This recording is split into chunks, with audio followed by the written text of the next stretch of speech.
Boa tarde, senhor presidente, senhores vereadores, senhoras vereadoras, senhores e senhoras. Eu me inscrevi porque eu queria comentar algo que eu estou chamando de sinais contraditórios das nossas instituições. Estão previstas para as próximas semanas no país, pelo menos duas possibilidades de mudança que indicam sinais contraditórios. Por um lado, o Supremo Tribunal Federal marcou o início do julgamento do recurso extraordinário que pode levar à descriminalização do uso de drogas no Brasil. A pauta do Supremo Tribunal Federal traz para o dia 3 de agosto o início da votação do relatório do ministro Gilmar Mendes a respeito da tese defendida pela Defensoria Pública de São Paulo, de que a criminalização do uso de drogas fere a intimidade e, por isso, seria inconstitucional. Cabe só tentar demarcar bem o que significa a descriminalização do uso. Essa decisão do Supremo não legaliza nenhuma droga. Todas as substâncias que estão na lista das proibições da Anvisa continuarão proibidas. O tráfico de drogas e os artigos penais que estabelecem a punição sobre o tráfico de drogas vão se manter inalterados. O que vai mudar é que não poderá mais haver pena de prisão, nem processo criminal contra pessoas que sejam usuários de drogas. Hoje, o ex-presidente Fernando Henrique Cardoso publicou, inclusive, artigo no jornal Globo, em que ele repete o que eu falei aqui na semana passada, que temos que ficar atentos com a descriminalização para o debate sobre a diferenciação entre usuário e traficante, porque na situação que nós temos hoje, mesmo com a descriminalização, muitos usuários continuarão a ser presos indevidamente acusados de tráfico de drogas. Já outra sinalização que vai no sentido contrário é a possibilidade de já no próximo dia 30 desse mês, o Congresso Nacional começar a votar a redução da maioridade penal de 18 para 16 anos. Essa proposta da redução da maioridade penal e as suas variações, redução apenas para crimes hediondos ou ampliação do tempo de internação sem alterar a redução da maioridade penal, vem de uma aspiração da população de ver respostas ao problema da violência urbana, da sempre crescente violência urbana. É essa preocupação da sociedade com a violência que legitima, que autoriza o Congresso Nacional a tomar esse tipo de medida. Então nós precisamos insistir no debate com a população e com os congressistas sobre quais são as causas e quais são as possíveis soluções para o problema da violência urbana no Brasil. Às vezes o chato de vivermos num país com pouca imaginação para buscar novas soluções é que a gente precisa ficar ao longo das décadas repetindo os mesmos discursos. Mais uma vez eu falei aqui, desde que eu sou adolescente, eu vejo de um lado os setores progressistas da sociedade dizendo que para resolver o problema da violência, precisamos resolver os problemas estruturais do nosso país, precisamos superar os problemas sociais, e de outro lado, o discurso da resposta emergencial, muitas vezes até com certo cinismo. Não, eu concordo que são os problemas sociais, mas os problemas sociais são difíceis de solucionar, precisamos de uma solução emergencial para resolver o problema agora. Ao longo das décadas, nós vimos as armas de guerra virarem de uso comum das nossas polícias.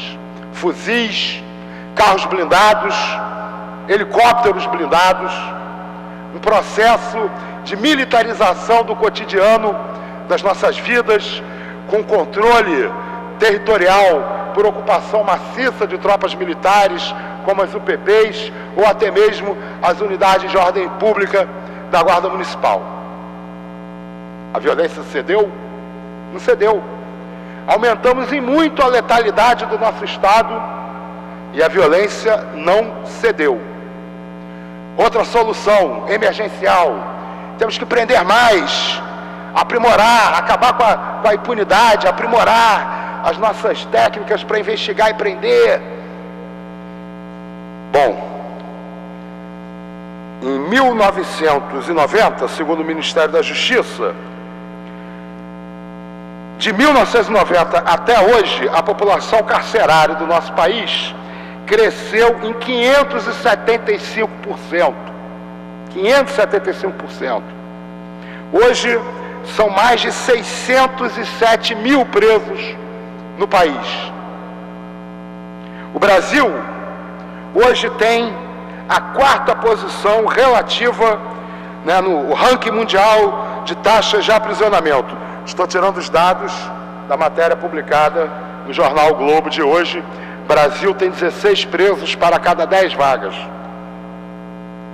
Hoje, em termos de taxa de encarceramento, em primeiro lugar está os Estados Unidos com 698, em segundo lugar a Rússia com 468, em terceiro lugar a Tailândia com 457, em quarto lugar o Brasil com 299,7 presos para cada 100 mil habitantes.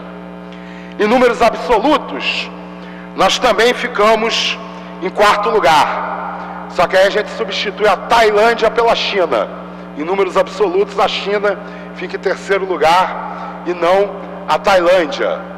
Vimos endurecimento de penas, vimos a criação da lei dos crimes hediondos, vimos a criação do regime disciplinar diferenciado, ou seja, uma série de propostas, uma série de medidas que aumentam o encarceramento, endurecem o encarceramento, e a violência não cedeu.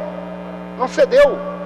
Aliás, os Estados Unidos, que é o campeão mundial no encarceramento, entre os países desenvolvidos é o campeão na violência. Os países europeus prendem menos do que os Estados Unidos, muito menos do que os Estados Unidos, e têm os índices de violência muito menores do que os Estados Unidos. As políticas de encarceramento do Brasil e dos Estados Unidos demonstram claramente que elas não reduzem a violência. Vamos olhar para o mundo, vamos olhar para os outros países do mundo.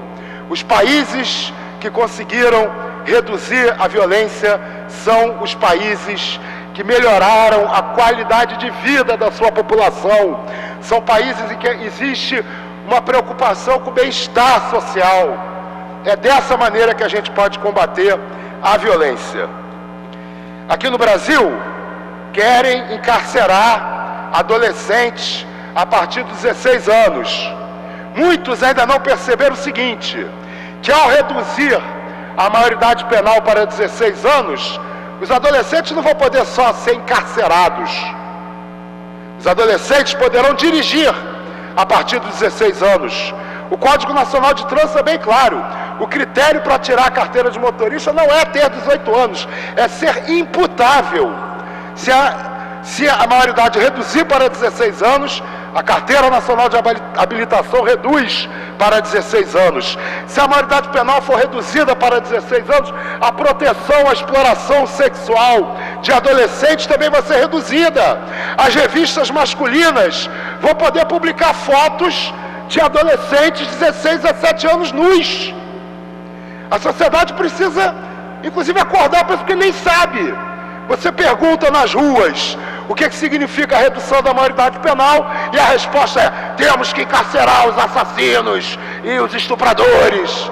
Daí a carteira de habilitação, a proteção contra a exploração sexual, a proteção contra a exploração no trabalho também deixa de existir para os adolescentes de 16 a 17 anos.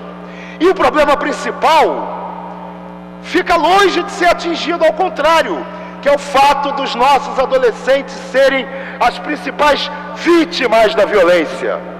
Queria aqui mostrar a imagem da campanha do Amanhecer contra a Redução, que traz os seguintes dados: 77% dos jovens mortos eram negros, 50% dos 56 mil assassinatos no Brasil em 2012 eram de jovens entre 15 e 29 anos. O que a sociedade precisa discutir é como resgatar a nossa juventude dessa tragédia social que é o extermínio em massa da juventude brasileira, especialmente da juventude negra e da juventude favelada. A redução da maioridade penal não vai proteger nenhuma família, não vai proteger ninguém da violência, ao contrário, pode produzir mais violência. E ela é essencialmente uma política que criminaliza aqueles que a nossa sociedade devia estar preocupada em proteger mais, porque são principalmente vítimas e não executores de crimes. Muito obrigado a todos pela atenção.